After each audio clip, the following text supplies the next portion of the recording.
Hello, hello. Happy Friday. Coach Kim here.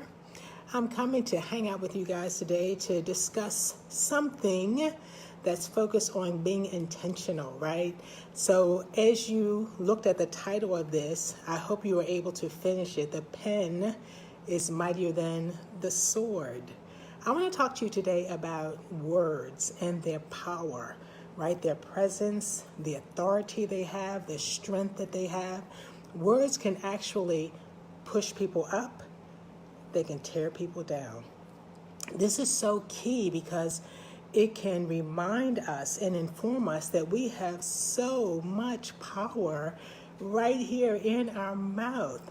But we also know, for those who are even wiser, that it's not actually the words in our mouth, but it's the words in our heart that come out through our mouth that either edify or crucify.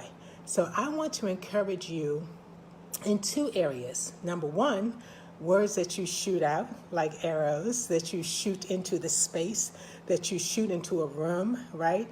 Words that you say and spray, as well as words that you keep to yourself, the thoughts that you have about yourself, the thoughts that kind of handcuff you, and the I can't, I can never, I'm not good at. So here's the power. Words are so incredible because sometimes you don't even have to release them. They can be caged up inside of you, just rumbling around in your brain, in your mind, in your spirit, in your heart, and they can be crippling you and pulling you further and further back away from your goals.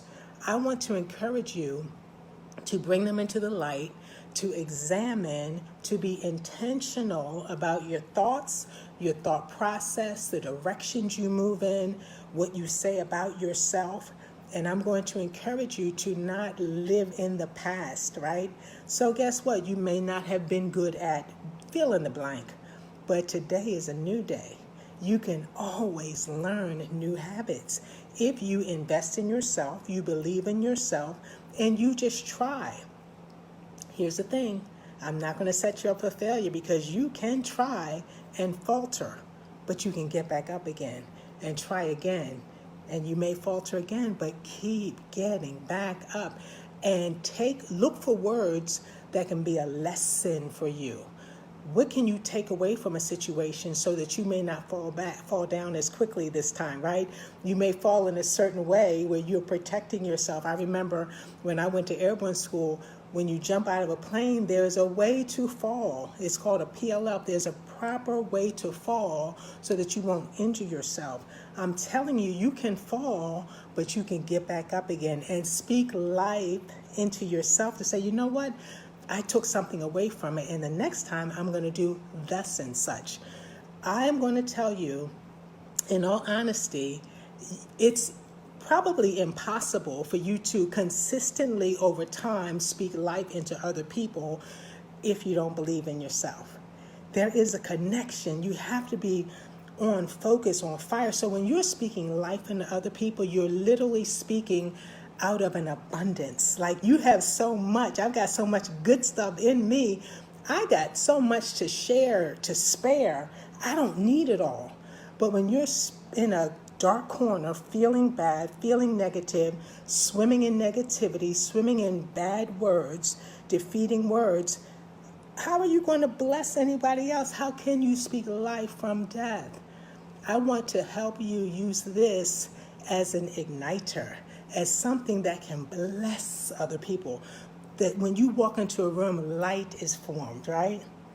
You can do this, but it has to be intentional. It will not happen by accident, by coincidence. You have to create new patterns that are going to help you move into seeking the right words, right? Even thinking before you speak. Oh my goodness, there's a novel thought. How many times have you said something that you regretted? Said something, oh man, I shouldn't have said that. I should have said it a different way. We can always take time to, mull over our thoughts before we release them.